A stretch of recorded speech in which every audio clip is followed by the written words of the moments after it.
ಶ್ರೀ ಗುರುಭ್ಯೋ ನಮಃ. ಸದ್ಗುರು ಸಾಯಿನಾಥ್ ಮಹಾರಾಜ್ ಕಿ ಜೈ. ಎಲ್ಲರಿಗೂ ನಮಸ್ಕಾರ. ಈ ದಿನ 8ನೇ ಅಧ್ಯಾಯ ಮುಗಿದು 9ನೇ ಅಧ್ಯಾಯವನ್ನು ಓದುತ್ತಿದ್ದೇನೆ. ಎಲ್ಲರೂ 8ನೇ ಅಧ್ಯಾಯವನ್ನು ಕೇಳಿಸಿಕೊಂಡ ನಂತರ 9ನೇ ಅಧ್ಯಾಯವನ್ನು ಎಲ್ಲರೂ ಈ ಭಕ್ತಿಯಿಂದ ಕೇಳಿಸಿಕೊಳ್ಳಬೇಕೆಂದು ಮನವಿ.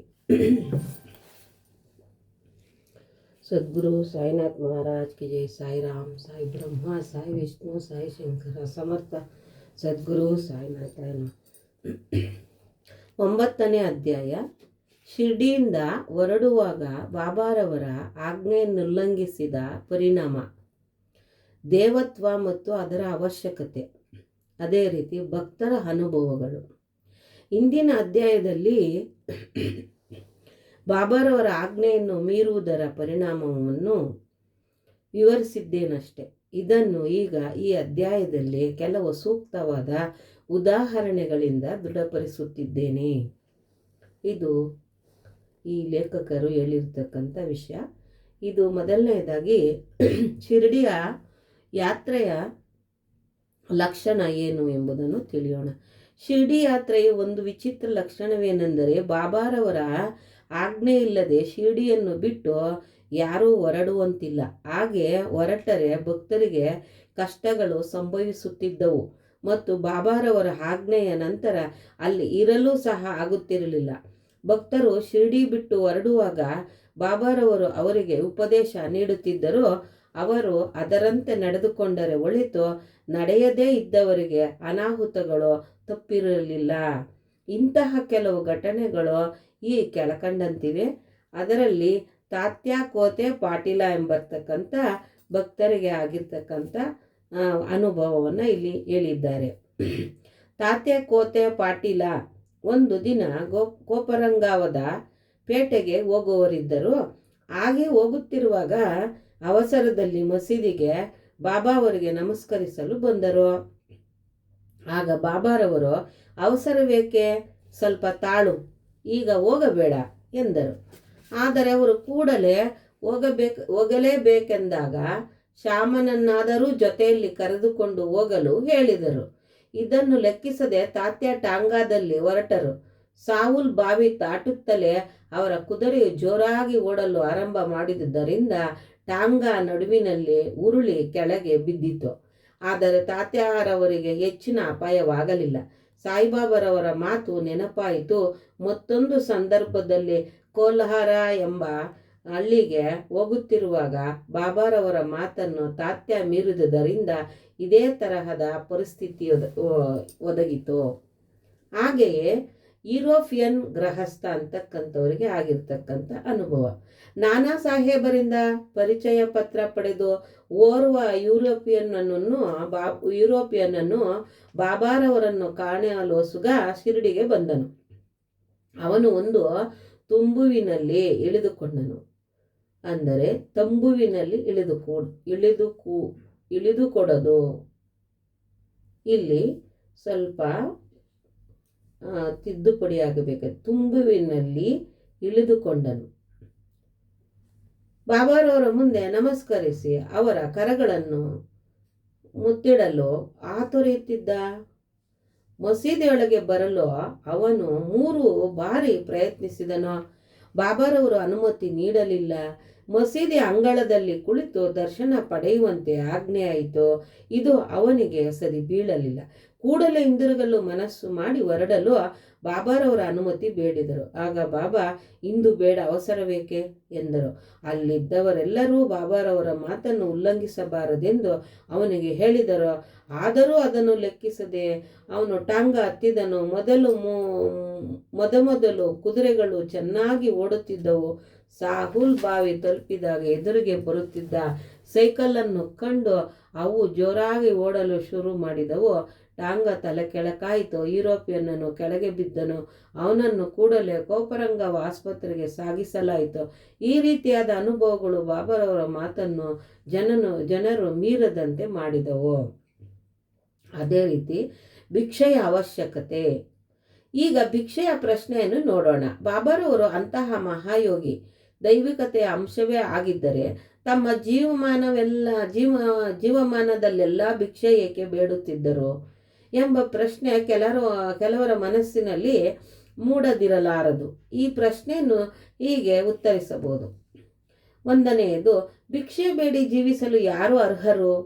ಯಾರು ಸಂತಾನ, ದ್ರವ್ಯ, ಕೀರ್ತಿ ಇವು ಮೂರರಿಂದ ವಿಮುಕ್ತರಾಗಿ ಸನ್ಯಾಸಿಗಳಾಗಿರುತ್ತಾರೆಯೋ ಅವರು ಭಿಕ್ಷೆ ಬೇಡಿ ಜೀವಿಸಲು ಅರ್ಹರು ಎಂದು ನಮ್ಮ ಶಾಸ್ತ್ರಗಳಲ್ಲಿ ಹೇಳಲಾಗಿದೆ.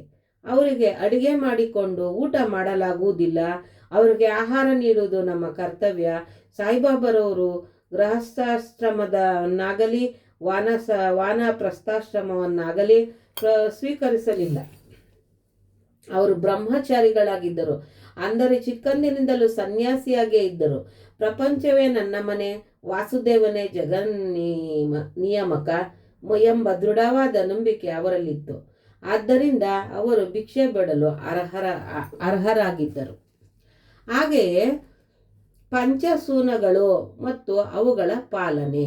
ನಾವು ನಮ್ಮ ಆಹಾರವನ್ನು ತಯಾರು ಮಾಡುವಾಗ ನಾವು ಪಂಚವಿಧಾನಗಳನ್ನು ಅನುಸರಿಸಬೇಕು ಎಂಬುದು ಎಲ್ಲರಿಗೂ ತಿಳಿದ ವಿಷಯವೇ ಸರಿ. ಒಂದನೆಯದು ಖಂಡಣಿ ಪುಡಿ ಮಾಡುವುದು. ಎರಡನೇದು ಪೇಷಣಿ ಅರೆಯುವುದು. ಉದಕುಂಬಿ ಪಾತ್ರೆ ತೊಳೆಯುವುದು. ನಾಲ್ಕನೇದು ಮಾರ್ಜನಿ ಗುಡಿಸುವುದು ಮತ್ತು ಶುದ್ಧಿ ಮಾಡುವುದು. ಐದನೇದು ಚುಲ್ಲಿ ಅಂದರೆ ಬೆಂಕಿ ಹಾಕುವುದು.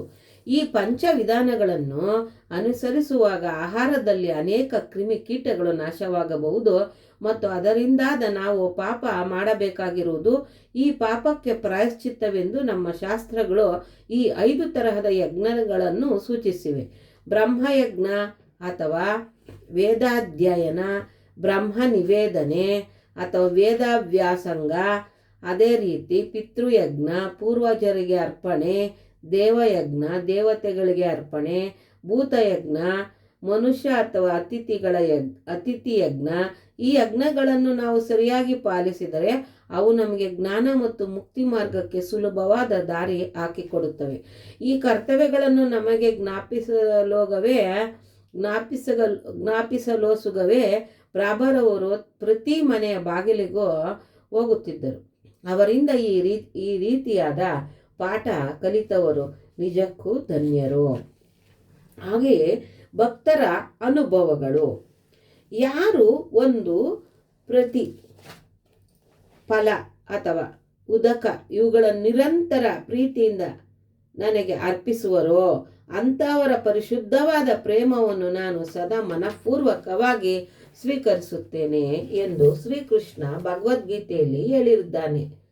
ಹೀಗೆ ಬಾಬಾರವರಿಗೆ ಏನಾದರೂ ಪದಾರ್ಥವನ್ನು ಭಕ್ತಿಯಿಂದ ಅರ್ಪಿಸುತ್ತೇನೆಂದು ಮನಪೂರ್ವಕವಾಗಿ ಹೇಳಿಕೊಂಡು ನಂತರ ಅದನ್ನು ಮರೆತರೆ ಅವರು ಅದನ್ನು ಜ್ಞಾಪಿಸಿ ತೆಗೆದುಕೊಳ್ಳುತ್ತಿದ್ದರು ಮತ್ತು ಆಶೀರ್ವದಿಸುತ್ತಿದ್ದರು. ಈ ಥರದ ಅನೇಕ ಘಟನೆಗಳು ಜರುಗಿವೆ.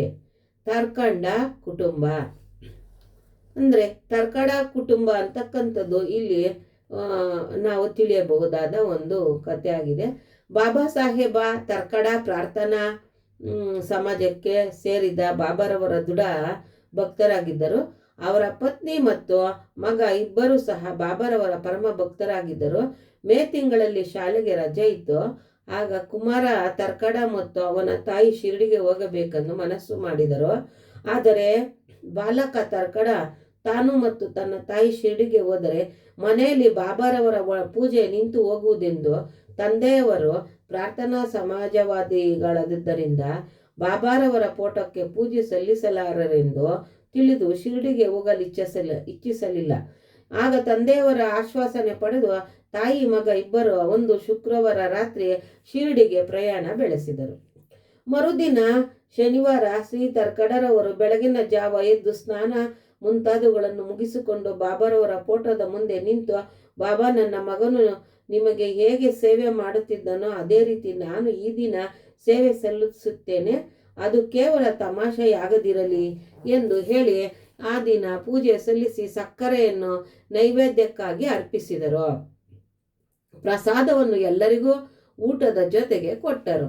ಆ ದಿನ ಸಂಜೆ ಮತ್ತು ಮರುದಿನ ಭಾನುವಾರವೂ ಸಹ ಅದೇ ರೀತಿ ಆಚರಿಸಿದರು. ಅವರಿಗೆ ಎಂದೂ ಈ ಥರದ ಪೂಜೆ ಮಾಡಿ ಅಭ್ಯಾಸವಿರಲಿಲ್ಲ. ಆದರೂ ತಮ್ಮ ಮಗನಿಗೆ ವಚನ ಕೊಟ್ಟಂತೆ ಎಲ್ಲವೂ ಸಾಂಗವಾಗಿ ನೆರವೇರಿಸುತ್ತಿರುವುದನ್ನು ಕಂಡು ಅವರ ಮನಸ್ಸಿನಲ್ಲಿ ದೃಢತೆ ಮೂಡಿತು. ಮಂಗಳವಾರ ಬೆಳಗ್ಗೆಯೂ ಸಹ ಪೂಜೆ ನೆರವೇರಿಸಿ ಕಚೇರಿಗೆ ಹೋದರು. ಮಧ್ಯಾಹ್ನ ಮನೆಗೆ ಬಂದು ಊಟಕ್ಕೆ ಕುಳಿತಾಗ ಬಾಬಾರವರ ಪ್ರಸಾದವಿರಲಿಲ್ಲ.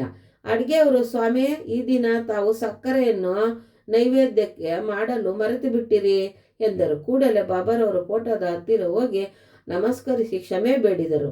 ಆಗ ಆ ದಿನವೇ ತಮ್ಮ ಮಗನಿಗೆ ಬಾಬಾರವರಿಂದ ತಮ್ಮ ಅಪರಾಧ ಕ್ಷಮೆ ಮಾಡಲು ಪತ್ರ ಬರೆದರು. ಅದೇ ಸಮಯ ಮಂಗಳವಾರ ಶಿರ್ಡಿಯಲ್ಲಿ ಮಧ್ಯಾಹ್ನದ ಆರತಿ ಆರಂಭವಾಗುವುದರಲ್ಲಿತ್ತು. ಬಾಬಾರವರು ಶ್ರೀಮತಿ ತರ್ಕಡರವರನ್ನು ಕುರಿತು, ತಾಯಿ, ಈ ದಿನ ಏನಾದರೂ ತಿನ್ನಬೇಕೆನಿಸಿ ಬಾದ್ರಾದಲ್ಲಿ ನಿಮ್ಮ ಮನೆಗೆ ಹೋಗಿದ್ದೆ. ಮನೆಗೆ ಬೀಗ ಹಾಕಿತ್ತು. ಹೇಗೋ ಒಳಗೆ ಪ್ರವೇಶಿಸಿ ನೋಡಿದೆ, ತರ್ಕಡರು ನನಗೋಸ್ಕರ ಏನನ್ನೂ ಇಟ್ಟಿರಲಿಲ್ಲ. ಅತೃಪ್ತನಾಗಿ ಹಸುವಿನಿಂದ ಹಿಂದಿರುಗಿದ್ದೇನೆ ಎಂದರು. ಶ್ರೀಮತಿ ತರ್ಕಡ ಅವರಿಗೆ ಇದರ ಅರ್ಥವಾಗಲಿಲ್ಲ. ಅವರ ಮಗನಿಗೆ ಮಾತ್ರ ತಕ್ಷಣವೇ ಅದರ ಅರ್ಥವಾಯಿತು. ಕೂಡಲೇ ಅವರು ಬಾದ್ರದಲ್ಲಿ ಪೂಜೆ ಸರಿಯಾಗಿ ನೆರವೇರಲಿಲ್ಲವೆಂದು ಯೋಚಿಸಿ ಬಾದ್ರಕ್ಕೆ ಹೊರಡಲು ಬಾಬಾರವರ ಅನುಮತಿ ಬೇಡಿದರು. ಬಾಬಾರವರು ಅದನ್ನು ನಿರಾಕರಿಸಿ, ಇಲ್ಲಿಯೇ ಪೂಜೆಯನ್ನು ನೆರವೇರಿಸು ಎಂದರು. ಆಗ ಅವನು, ಈ ಬಗ್ಗೆ ಬಾಬಾರವರ ಪೂಜೆಯನ್ನು ನೀವು ಸರಿಯಾಗಿ ನೆರವೇರಿಸದಿದ್ದಕ್ಕಾಗಿ ನನಗೆ ಬಹಳ ದುಃಖವಾಗಿದೆ ಎಂದು ತಂದೆಗೆ ಕಾಗದ ಬರೆದನು. ಮಾರನೆಯ ದಿನ ಈ ಪತ್ರಗಳು ಅವರ ಕೈಗೆ ಸೇರಿದವು. ಶ್ರೀಮತಿ ತರ್ಕಡ. ಈಗ ನಾವು ಶ್ರೀಮತಿ ತರ್ಕಡವರ ವಿಚಾರಗಳನ್ನು ತೆಗೆದುಕೊಳ್ಳೋಣ. ಅವರು ಈ 3 ಆಹಾರ ಪದಾರ್ಥಗಳನ್ನು ಪ್ರತಿದಿನವೂ ಬಾಬಾರವರಿಗೆ ಅರ್ಪಿಸುತ್ತಿದ್ದರು. ಅವು ಬರೀತ, ಕಾಚರಿ ಮತ್ತು ಪೇಡೆ. ಇವುಗಳನ್ನು ಬಾಬಾ ಅವರು ಹೇಗೆ ಸ್ವೀಕರಿಸುತ್ತಾರೆ ಎಂಬುದನ್ನು ನೋಡೋಣ. ಒಂದು ಸಾರಿ ಬಾಬಾರವರ ಪರಮಭಕ್ತರಾದ ಬಾದ್ರದ ಶ್ರೀ ರಘು ಭಾಸ್ಕರ ಪುರಂದರೆಯವರು ಕುಟುಂಬ ಸಮೇತ ಶಿರ್ಡಿಗೆ ಹೊರಟರು. ಶ್ರೀಮತಿ ತರ್ಕಡ ಅವರು 2 ಬದನೆಕಾಯಿಗಳನ್ನು ಕೊಟ್ಟು ಅದರಿಂದ ಬರೀತ ಮತ್ತೊಂದರಿಂದ ಕಾಚರಿ ಮಾಡಿ ಬಾಬಾರವರಿಗೆ ಅರ್ಪಿಸಲು ಶ್ರೀಮತಿ ಪುರಂದರೆಯವರಿಗೆ ತಿಳಿಸಿದರು. ಪುರಂದರೆ ಶಿರ್ಡಿ ತಲುಪಿದ ತಕ್ಷಣವೇ ಬಾಬಾರವರಿಗೆ ತಾವು ತಂದ ವಸ್ತುಗಳನ್ನು ಅರ್ಪಿಸಲು ಹೋದಾಗ ಬಾಬಾರವರು ಊಟಕ್ಕೆ ಕುಳಿತಿದ್ದರು. ಬಾಬಾರವರು ಬರೀತ ಉಂಡು ಬಹಳ ಚೆನ್ನಾಗಿದೆ ಎಂದು ಹೇಳಿ ಎಲ್ಲರಿಗೂ ಹಂಚಿ ನಂತರ ಕಾಚರಿ ಕೇಳಿದರು. ರಾಧಾಕೃಷ್ಣಮಯ್ಯಿಯನ್ನು ಕರೆದು ಅವಳಿಗೆ ಕಾಚರಿ ತಯಾರು ಮಾಡಿ ತರಲು ಹೇಳಿದರು. ಆದರೆ ಆಗ ಬದನೆಕಾಯಿ ಮೋಸಂ ಇರಲಿಲ್ಲ. ಬರೀತ ಯಾರು ತಂದರೇನು ವಿಚಾರಿಸಿದ ಮೇಲೆ ಅದನ್ನು ಒದಗಿಸಿದ ಶ್ರೀಮತಿ ಪುರಂದರೆಯವರಿಗೆ ಬದನೆಕಾಯಿ ಒಪ್ಪಿಸುವ ಜವಾಬ್ದಾರಿ ಇದೆ ಎಂದು ಎಲ್ಲರೂ ಮನಗಂಡರು. 1915ನೇ ಡಿಸೆಂಬರ್ನಲ್ಲಿ ಈ ಶ್ರೀ ಗೋವಿಂದ ಬಲರಾಮ ಮಾನಕರವರು ತಮ್ಮ ತಂದೆಯವರ ಶ್ರಾದ್ದ ಮಾಡಲು ಶಿರ್ಡಿಗೆ ಹೊರಡಬೇಕೆಂದಿದ್ದರು. ಅವರು ಶಿರ್ಡಿಗೆ ಹೊರಡುವ ಮುನ್ನ ಶ್ರೀಮತಿ ತರ್ಕಡರವರನ್ನು ಕಂಡರು. ಶ್ರೀಮತಿ ತರ್ಕಡರವರು ಬಾಬಾರವರಿಗೆ ಏನನ್ನಾದರೂ ತಿನ್ನಲು ಕಳಿಸಬೇಕೆಂದು ಯೋಚಿಸಿ ಮನೆ ತುಂಬ ಹುಡುಕಿದರು. ಪೇಡೆದ ಹೊರತು ಇನ್ಯಾನಾದರೂ ದೊರೆಯಲಿಲ್ಲ. ಆದರೆ ಅದಾಗಲೇ ನೈವೇದ್ಯವಾಗಿತ್ತು. ಅದನ್ನೇ ಬಾಬಾರವರು ಪ್ರೀತಿಯಿಂದ ಸ್ವೀಕರಿಸುತ್ತಾರೆಂದು ಭಾವಿಸಿ ಮಾನಕರ ಅವರ ಕೈಯಲ್ಲಿ ಕೊಟ್ಟು ಕಳುಹಿದರು. ಶ್ರೀಯುತ ಮಾನಕರವರು ಶಿರ್ಡಿ ತಲುಪಿ ಬಾಬಾರವರ ದರ್ಶನ ಮಾಡಲು ಮಸೀದಿಗೆ ಹೊರಟರು. ಆದರೆ ಪೇಡೆ ತೆಗೆದುಕೊಂಡು ಹೋಗುವುದನ್ನು ಮರೆತು ಬಿಟ್ಟರು. ಬಾಬಾರವರು ತಾಳ್ಮೆಯಿಂದ ಕೆಲವು ಕಾಲ ಸುಮ್ಮನಿದ್ದರು. ಮಧ್ಯಾಹ್ನ ಮಸೀದಿಗೆ ಹೋದಾಗಲೂ ಮಾನಕರ ಪೇಡೆ ಕೊಡಲು ಮರೆತರು. ಬಾಬಾರವರಿಗೆ ತಾಳ್ಮೆ ಮೀರಿತು. ಆಗ ಅವರು, ನನಗೆ ಏನನ್ನು ತಂದಿರುವೆ ಎಂದು ಮಾನಕರ ಅವರನ್ನು ಕೇಳಿದರು. ಅವರು ಏನೂ ಇಲ್ಲವೆಂದುತ್ತರಿಸಿದರು. ಬಾಬಾ ಮತ್ತೊಮ್ಮೆ ಕೇಳಿದರು. ಪುನಃ ಅದೇ ಉತ್ತರ. ಆಗ ಬಾಬಾರವರು, ತಾಯಿ, ನನಗೋಸ್ಕರ ನೀನು ಹೊರಟು ಬರುವಾಗ ಸಿಹಿ ತಿಂಡಿಯನ್ನು ಕೊಡಲು ಹೇಳಿ ನಿನ್ನ ಹತ್ತಿರ ಏನೂ ಕೊಡಲಿಲ್ಲವೇ ಎಂದು ಕೇಳಿದರು. ಆಗ ಅವರಿಗೆಲ್ಲವೂ ನೆನಪಾಯಿತು. ಕೂಡಲೇ ಬಾಬಾರವರ ಕ್ಷಮೆ ಬೇಡಿ ತಾವು ತಂಗಿದ್ದ ಸ್ಥಳಕ್ಕೆ ಹೋಗಿ ತಂದಿದ್ದ ಪೇಡೆ ತೆಗೆದುಕೊಂಡು ಬಂದು ಅರ್ಪಿಸಿದರು. ಅದನ್ನು ಬಾಬಾರವರು ಸಂತೋಷದಿಂದ ತಿಂದರು. ಈ ರೀತಿ ಶ್ರೀಮತಿ ತರ್ಕಡರವರ ಭಕ್ತಿಯನ್ನು ಬಾಬಾ ಮೆಚ್ಚಿದರು. ನನ್ನನ್ನು ನಂಬಿದವರನ್ನು ನಾನು ಸದಾ ಆಶೀರ್ವದಿಸುತ್ತೇನೆ ಎಂಬ ಗೀತೆಯ ವಾಕ್ಯ ಈ ರೀತಿ ಇಲ್ಲಿ ನಿಜವಾಯಿತು. ಹೊಟ್ಟೆ ತುಂಬ ಊಟ. ಇದರ ಬಗ್ಗೆ ತಿಳಿಯೋಣ. ಒಂದು ದಿನ ಶ್ರೀಮತಿ ತರ್ಕಡರವರು ಶಿರ್ಡಿಯಲ್ಲಿ ಒಬ್ಬರ ಮನೆಯಲ್ಲಿ ಊಟಕ್ಕೆ ಕುಳಿತಾಗ ಅಲ್ಲಿ ಒಂದು ಹಸಿದ ನಾಯಿ ಬಂದಿತು. ಶ್ರೀಮತಿಯವರು ಅದಕ್ಕೆ ಒಂದು ಚೂರು ರೊಟ್ಟಿ ಹಾಕಿದರು. ಅದು ಅದನ್ನು ಸಂತೋಷದಿಂದ ತಿಂದು ಹೊರಟು ಹೋಯಿತು. ಸಾಯಂಕಾಲ ಅವರು ಮಸೀದಿಗೆ ಹೋದಾಗ ಬಾಬಾರವರ ತಾಯಿ, ಈ ದಿನ ನೀನು ನನಗೆ ಹೊಟ್ಟೆ ತುಂಬ ಊಟ ಹಾಕಿರುವೆ, ನನ್ನ ಪ್ರಾಣಗಳು ತೃಪ್ತಿ ಪಡೆದವು. ಯಾವಾಗಲೂ ಇದೇ ರೀತಿ ವರ್ತಿಸು, ನಿನಗೆ ಒಳ್ಳೆಯದಾಗುತ್ತದೆ. ಮಸೀದಿಯಲ್ಲಿ ಕುಳಿತು ನಾನು ಯಾವಾಗಲೂ ಸತ್ಯವನ್ನೇ ನುಡಿಯುವೆನು. ಈ ರೀತಿ ಯಾವಾಗಲೂ ನನ್ನ ಮೇಲೆ ದಯೆ ಇಡು. ಮೊದಲು ಹಸಿದವರಿಗೆ ಆಹಾರ ನೀಡಿ ನಂತರ ನೀನು ಊಟ ಮಾಡು ಎಂದರು. ಇದು ಅವಳಿಗೆ ಅರ್ಥವಾಗಲಿಲ್ಲ. ಆಗ ಬಾಬರವರು, ನಾನು ಯಾವಾಗ ನಿಮಗೆ ಆಹಾರ ನೀಡಿದೆ ಎಂದು ಕೇಳಲು ಬಾಬರವರು, ನೀನು ಪ್ರೀತಿಯಿಂದ ಕೊಟ್ಟ ರೊಟ್ಟಿಯ ಚೂರನ್ನು ತಿಂದು ನಾನು ನಿಜವಾಗಿ ತೃಪ್ತಿಗೊಂಡಿದ್ದೇನೆ. ನೀನು ಬೆಳಗ್ಗೆ ಊಟಕ್ಕೆ ಕುಳಿತಾಗ ಬಂದ ನಾಯಿಯು ನನ್ನ ಅಂಶ ಇದೇ ರೀತಿ. ಇದರ ಜೀವಿಗಳಿಗೂ ಸಹ ನಾನು ಇದೇ ರೀತಿ ಅಲೆದಾಡುತ್ತಿರುತ್ತೇನೆ. ಯಾರು ಈ ಥರದ ಪ್ರಾಣಿಗಳಲ್ಲಿ ನನ್ನನ್ನು ಕಾಣುವರೋ ಅಂಥವರನ್ನು ನಾನು ಆಶೀರ್ವದಿಸುತ್ತೇನೆ. ಭೇದ ಭಾವಗಳನ್ನು ತೊರೆದು ಈ ದಿನ ಸೇವೆ ಮಾಡಿದಂತೆ ನನ್ನ ಸೇವೆ ಮಾಡು ಎಂದರು. ಈ ಅಮೃತ ವಚನಗಳನ್ನು ಕೇಳಿ ಅವರ ಮನಸ್ಸು ಕರಗಿತು, ನೇತ್ರಗಳಿಂದ ಆನಂದ ಬಾಷ್ಪ ಉಕ್ಕಿದವು. ಪಾಠ. ಇದರಿಂದ ಏನಾಯಿತು ಅಂದರೆ, ಸಕಲ ಜೀವಿಗಳಲ್ಲಿಯೂ ಪರಮಾತ್ಮನನ್ನು ಕಾಣಬಹುದು ಎಂಬುದೇ ಇದರ ತಿರುಳು. ಉಪನಿಷತ್, ಗೀತೆ, ಭಗವತ ಎಲ್ಲ ಪುಣ್ಯ ಗ್ರಂಥಗಳು ಇದನ್ನೇ ಸಾರುತ್ತಿವೆ. ಈ ರೀತಿ ಸಾಯಿಬಾಬರವರು ಉಪನಿಷತ್ತುಗಳನ್ನು ಕಾರ್ಯಾಚರಣೆಯಲ್ಲಿ ತಂದರು. ಸಾಯಿ ಪ್ರಣಮ್, ಸಾಯಿರಾಮ್. ಧನ್ಯೋಸ್ಮಿ ಧನ್ಯೋಸ್ಮಿ ತಂದೆ.